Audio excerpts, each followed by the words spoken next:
now you do it? Now you break out? Really? On the 1 year it would have been okay for you not to break out? Now you do it?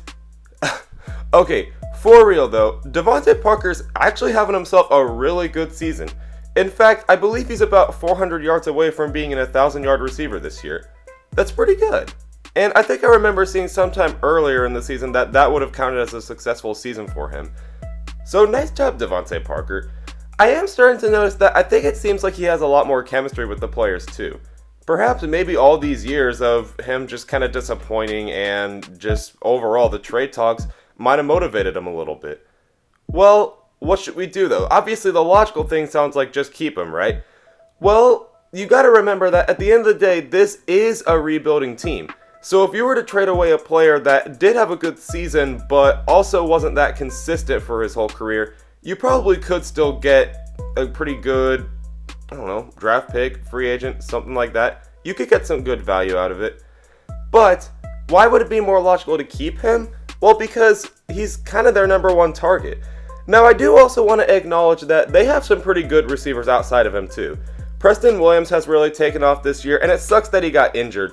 But I do think that next year he'll be back and ready to go, and he'll fix his drop issues as well. I don't know if they're going to keep Albert Wilson. I really liked him as a receiver, but they're not really giving him a whole lot of attention. But if they do, he's in there, and he's a really good slot receiver. So I don't know. I think the Dolphins do have some nice receivers, and also, by the way, tight end Mike Gesicki's starting to step up. So you do have a lot of receivers you could pay, but I do think in the end, I think you should keep him. Because maybe you should just give him one more shot, and maybe, just maybe, we say this all the time about Devante Parker. But if he's breaking out now in a season where it doesn't actually matter, maybe you should just give him one more shot in a season where it does.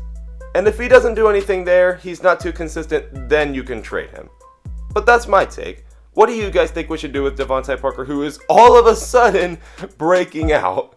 Anyway, let me guys know what you think, Dolphin fans. And by the way, for Devante Parker, keep it up, dude. I think this team is full of players who were either doubted or just in the trade talks, whatever.